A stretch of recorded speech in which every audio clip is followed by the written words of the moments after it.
welcome to this wicked edition of Cache Rendezvous. Coming up, I'll show you if pumpkins can defy gravity too.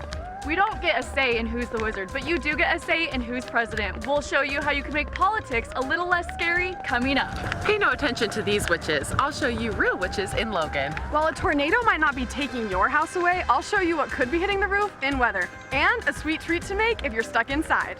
Ghost stories, legends, and superstitions are no laughing matter. Haha! We'll tell you about Cache Valley legends, one of which is right here in the cemetery. All that and more, this is Cache Rendezvous.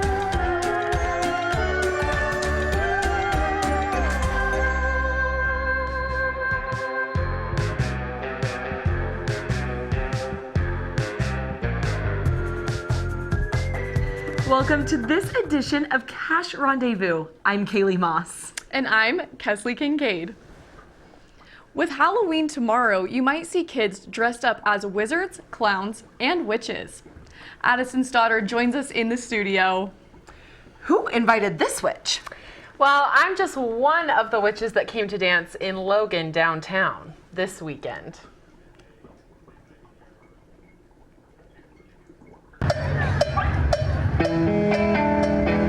You could hear jams like this on Center Street in Logan Saturday. But what you could see is people and dogs dressed up as witches, characters, and other things for Halloween. The witches are part of Logan Practical Magic. We just are people who love Halloween.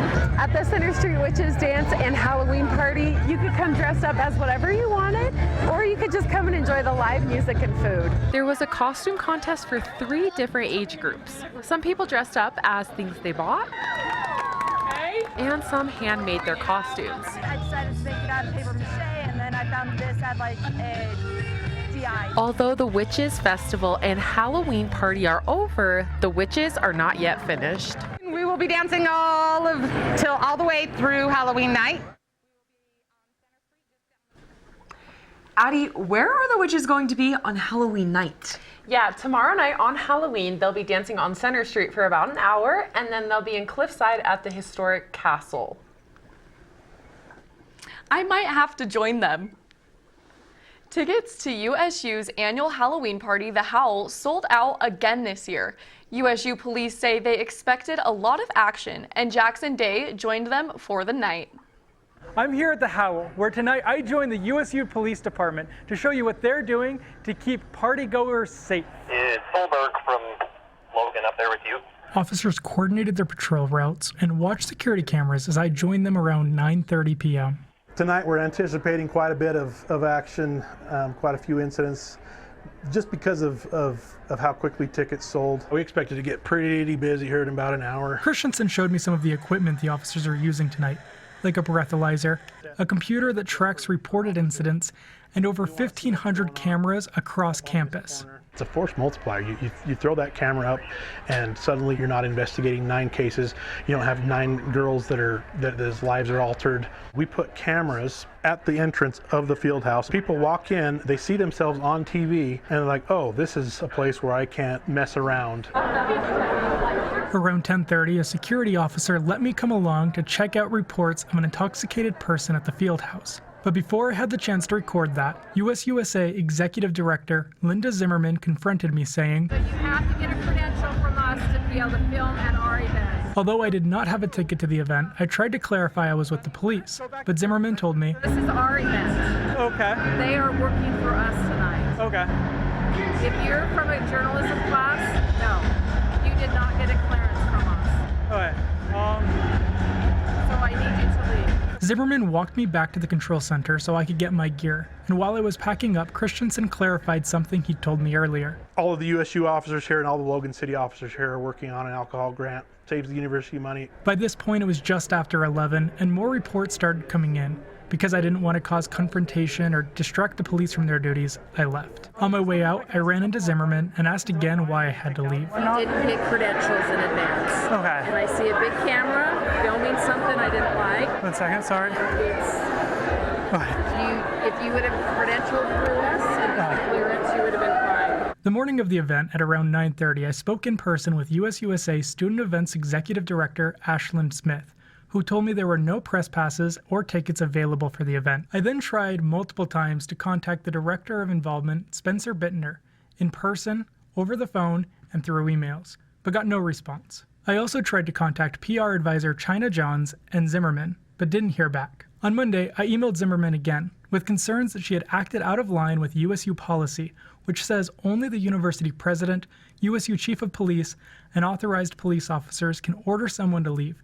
As of now, she has not responded. Christensen reached out Monday and said that at the Howell, there were 2 alcohol-related arrests, 3 reports of suspicious activity, 5 medical incidents, and no reports of sexual harassment or assault.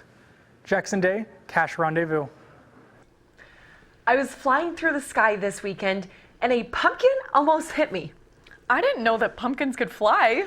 I did not know that either. So I landed at the North Logan Pumpkin Toss to check it out. Pumpkins soared through the sky on Saturday.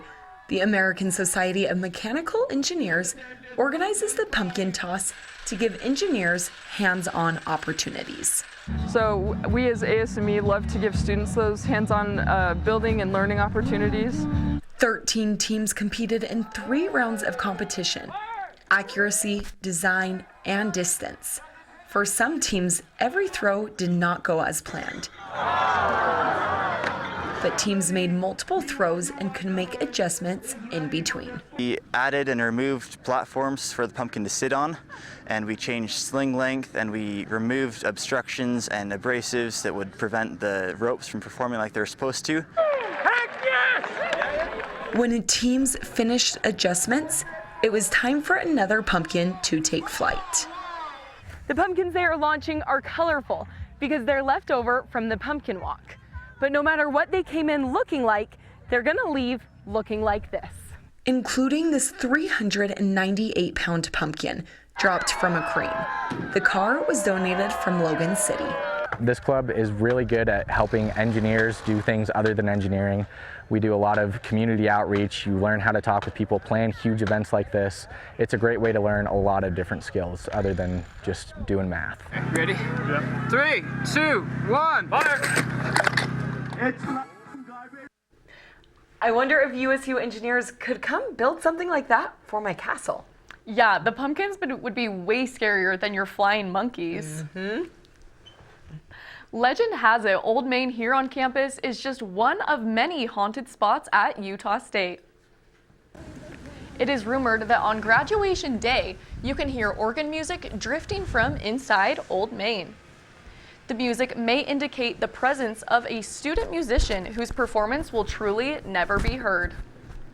There's a Little would often play the cello. A reporter in Utah State Collections tells how Little died in 1894 of an unknown disease and never made it to her graduation. Kelly Winter with ATV Weather is joining us in studio. I have been feeling the cold chills. Kelly, could you tell me, is it the ghosts in this building or is it just the temperatures dropping? I mean, with spooky season, it could be either. Coming up in weather, that line of snow is creeping closer and closer to the valley. The current temperature is 44. I'm kind of superstitious, so I've never gone to the statue. And we'll tell you the legend behind this statue in the cemetery. Listen to me. I am captain of the track team.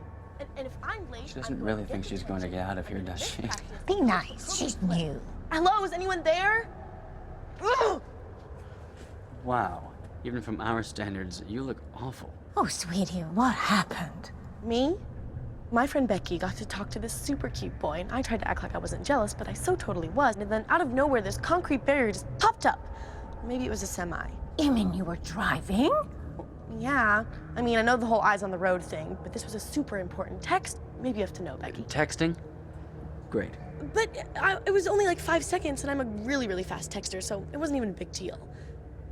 Actually, has she texted me back yet?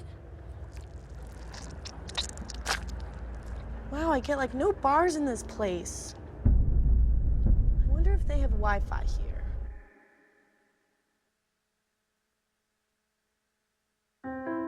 Quiet, please. Wait a sec. I'll take one. Oh yeah. All right. All good. Take care. Way to go. Nice. Bring it on. Gotcha. I'm here for you. Oh no. Please, please, please. I'm waiting. Interesting. Not buying it. Not fair. That's it. This conversation is over. Oh, brother. Body language can tell you all sorts of things.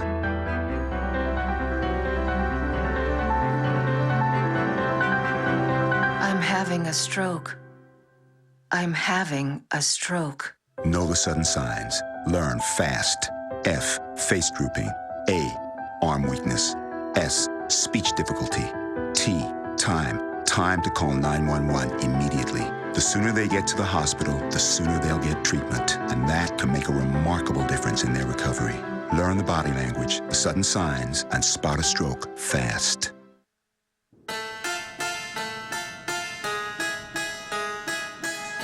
Hi, welcome to ATV Weather in Cache Rendezvous. I was matching those storm clouds we had here in the valley yesterday. Starting off on our national radar, if we take a look at the East Coast, you can see there's not much happening over here, but as we move into the Midwest, we do have some larger storm patterns moving through. And then if we look at the Pacific Northwest, you can see we have that big storm moving up and through Canada. And if we float on over to the state radar, as you can see, we do have some clouds moving up through northern Utah. We did get a little precipitation yesterday. It got a little chilly. We did have some snow up in the mountains. And then we do have those storms moving through right there in Colorado. And then if we want to move on over to the 7-day forecast, today the high was 45. It was a little chilly, and that low is 29 tonight, so it's a good time to bundle up. Tomorrow for Halloween, it's going to be 49 for the high, and then it goes down to 31, so below freezing, so you might need to wear a jacket while you're trick-or-treating. For the rest, for Friday and Saturday, we are in the 50s, and then Sunday, Monday, Tuesday, we're going to drop back down into the 40s with lows in the 20s. So it's getting really cold. It's time to start bundling up. You're all wrapped up in weather. Back to you, Kesley.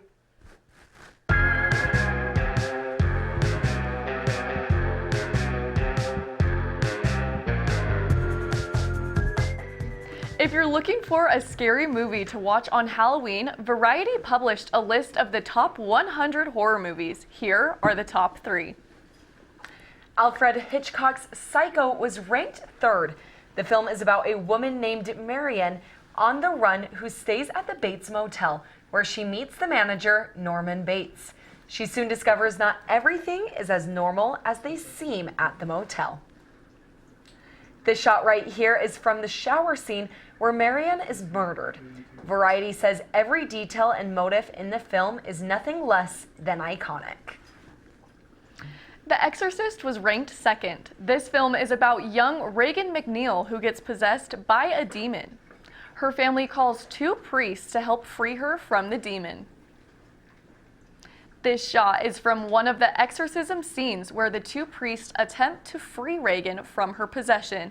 This is where you get the famous line, "The power of Christ compels you." Variety wrote, the evil feels extreme, but also believable. And the #1 horror film is The Texas Chainsaw Massacre. This film is about a group of teenagers who stumble upon a house of cannibals while on a road trip. The shot is from the ending of the film when the character Leatherface is chasing Sally Hardesty. Variety gave this the top spot since the film creates a mythology of horror that resonates with audiences today. Joining us is our very own JT Miller. Some of those movies are least loosely based on true stories. JT, you've been doing some research about local legends, correct? Yes, I have. That was one of the first things that I learned about Cache Valley, is that there's a lot of local legends. And so I started looking into one of them. One of them is actually based on a true story that is right here close to USU's campus. This is the statue of Julia Cronquist, better known as the Weeping Woman. According to reports collected from special collections at USU, Cronquist came to the States from Scandinavia and met her husband. They moved up here to Cache Valley and started a family. However, 5 of their 8 children died from scarlet fever. Her husband Olaf built the statue to show her mourning over her dead children. This is where the legend originates. If you walk up to the statue on a full moon, you'll see tears coming down her face if you say, "Weep, woman, weep," 3 times, like this. Weep, woman, weep. Weep, woman, weep. Weep, woman, weep. Some people say they're too scared to check for tears. I did it on this date, and of course I was not brave enough to reach up and touch her face because you get a little bit scared. Not everyone from the valley knows about the legend. My dad is also native to Cache Valley. I wondered if this was like a generational thing, and he said no, he had never done it. But my mom, who lived in Preston, said that she had heard about it even growing up in Preston. The legend is passed down from college student to college student. I'm kind of superstitious, so I've never gone to the statue and said, weep, woman, weep, because I'm afraid that it'll actually happen. But what's important is the story, right? The fact that we tell it to each other, it's a very human element of storytelling in general.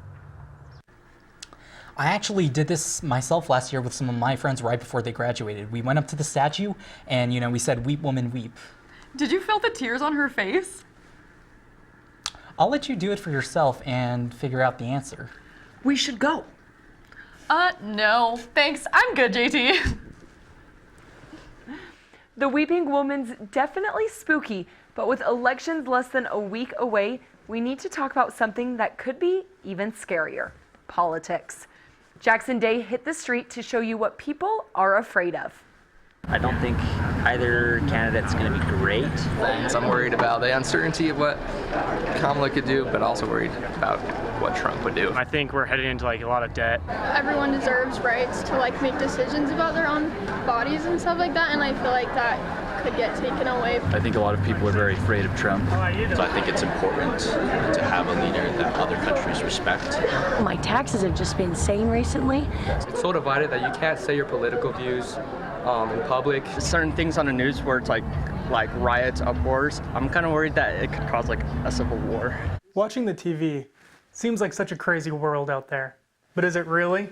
I came here, the USU Department of Political Science, to find out. Politics is inherently based around conflict. And conflict for many people is going to be inherently a little bit scary. This is an issue that's torn our country apart for 52 years. But Can says, despite the debates and contention, politics don't always have to be anxiety-inducing. In fact, once you get involved and develop a little bit of understanding of the process, engaging in politics can actually be a really rewarding thing. Can says you can make politics less scary by first, becoming more involved little by little over time.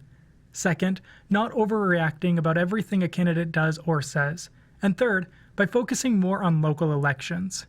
The simple reality is that what happens in local elections will be much more likely to affect your day-to-day life. And Can says, above all else, we need to make sure our loyalty isn't to a candidate, but rather democracy, by accepting whatever election results may come. Getting a candidate you'd love to have elected and losing the beautiful and remarkable system of government that we have in this country is not a trade-off that I think anybody wants to make. While politics might send shivers down your spine, something that isn't spooky is your 3 options of how to vote. If you're mailing your ballot in, it must be postmarked by November 4th. If you are dropping your ballot in a drop box, it must be dropped off by 8 p.m. on Election Day. In-person early voting is going on now and ends November 1st. It's at the Cache County Administration Office from 10 a.m. to 4 p.m. Election Day voting will be at the Ballot Processing Center and opens at 10 a.m. To vote in person, if you're already registered, you just need your driver's license or a state-issued ID. Kelly Winter joins us again, but this time with a yummy recipe. Guys, I think it's going to be something that you really like. That might be impossible. We have completely different tastes. Well, I guess we're going to find out after the break. I'm 1 on Lucky Guide. The chance of being involved in a robbery is 1 in 757. The chances of being struck by lightning.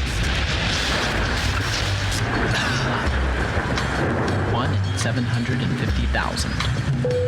Please fasten your seatbelts for unexpected turbulence. The chances of being a victim in an airline crash? 1 in 29 million. Hey, could I get some peanuts?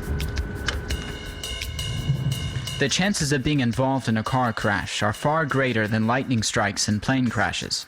And if you are texting while driving, your risk of crash increases 23 times. Now, I may be an unlucky guy, but I don't have to be part of that statistic, and neither do you. Drive responsibly.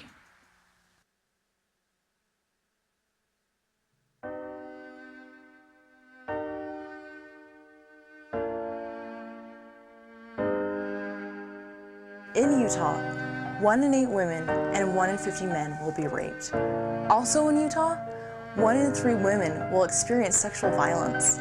Of the completed and attempted rapes against college women, less than 5% will actually be reported. Sexual assault should not be a part of the college experience. Always get consent. Consent for sexual activity is enthusiastic. Consent is sober. Consent is non-coerced.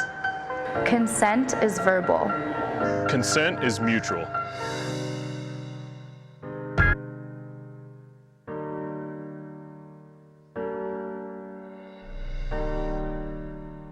If you or someone you know has experienced sexual assault, report it at reportingsa.usu.edu.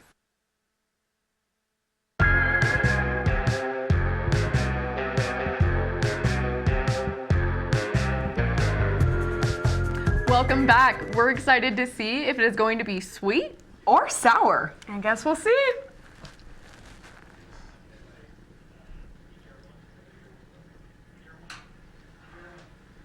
Hey, what's up? Welcome to the kitchen. I'm Kelly Winter. Today we're going to be making some caramel apples. Caramel apples, relatively easy in terms of how many ingredients you need. Obviously, you're going to need apples. Caramel, we're going to melt. We're going to go one extra step on a few of them and do some chocolate, and then some bamboo sticks that we're going to stick in the apple. And with the little movie magic, I have all of my apples ready. So now we're going to go to caramel. This is the college edition part. We're going to cheat and use already made caramel, and we're just going to melt it down. Okay, all you're going to need is a pot on medium heat. Then we're going to get the caramel and just put it right in. Okay, then you're gonna take your jelly spatula and we're just gonna melt. Next, we're just gonna add 2 tablespoons of water with that whole package. So once your caramel's melted, this is the part where we just have to kind of work fast. Like I said, you just have to work kind of fast because this caramel, you don't wanna have to remelt it. The fun part about doing it with already made caramel is the caramel's gonna set a lot faster. We're gonna kick it up a notch and melt some chocolate and put it on top of the caramel. I'm not gonna do the whole thing because we're only gonna do a couple apples. But then you just need to stir, stir, stir, or the chocolate will burn. Okay, that looks pretty good. Boom, baby. And then once your chocolate is set and your caramel's good, these just peel right off. You can cut, enjoy, share them if you want to or don't. I won't judge you. And back to you guys at the studio. I actually brought some caramel apples for you guys to try. They aren't poisonous, are they? No. Oh, thank goodness. Wow, they are delicious. I actually really like it. Well, that's a first. Well, it sounds like they were a hit here in the studio. Up Logan Canyon, there's an old nuns retreat that's been on lists of the top haunted places in the U.S., according to USU Special Collections. St. Anne's Retreat, or what is known as the Nunnery, is about 8 miles up Logan Canyon. It is rumored there are about 50 different legend versions of stories about the retreat. There is a swimming pool at the retreat where legend has it many people have drowned. People love connection, right? And so they want to connect to the story. And that's what's the great thing about folklore, is that you can go somewhere, and whether it's St. Anne's Retreat or the Nunnery or the Weeping Woman in Logan Cemetery, and you have an experience, right? I go there and then something happens, right? And so now you become part of the story. The Nunnery has changed ownership over the years and is now private property that is closed to the public. With Halloween this week, People have been lining up to get scared at haunted houses. The American Heritage Center hosted their Haunted Hallow and Corn Maze event throughout the month of October. The center had a family-friendly corn maze and games area with fire pits and a giant blow-up cow that kids could jump on. Then there was the spooky part. We're here finding visitors to come and scare. People made their way through a path with giant spiders, scarers, and a wedding. Thanks for watching this edition of Cache Rendezvous, my pretties. If you want to be popular like me, you'll join us next week at the same time on ATV News. We'll leave you with another look at the pumpkin toss. Have a wicked week, Cache Valley.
It's not my first time bartending, so. It's a sausage party in here.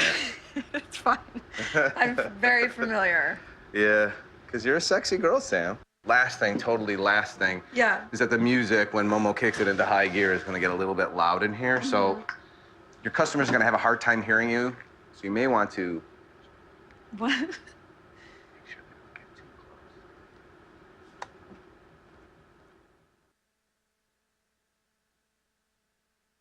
You sure you don't want some? It's chamomile. Listen, you are extremely terrifying. Just the scariest undead subhuman thing on TV, and I really mean that. But I am worried that you could give my kids nightmares if they see you, so I'm gonna have to block you. So that's it. Oh, and tell the zombies they're blocked too.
The surplus store. Someone's trash is about to be my treasure. We have cords and cables here. We have bags full of towels and sheets. Do you want this fold-up mattress? Because we don't. We got keyboards, paint cans, whatever this is, typewriters, computer monitors. It's destiny on the line, and we want you at surplus. Products are not guaranteed to work. All sales are final. This commercial is not endorsed by Utah State.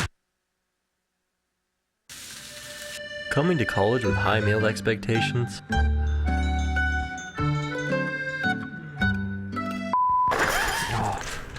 Don't be fooled. No. Oh. Are your male expectations not meeting reality? Let your male expectations become a reality at USU Dining Service.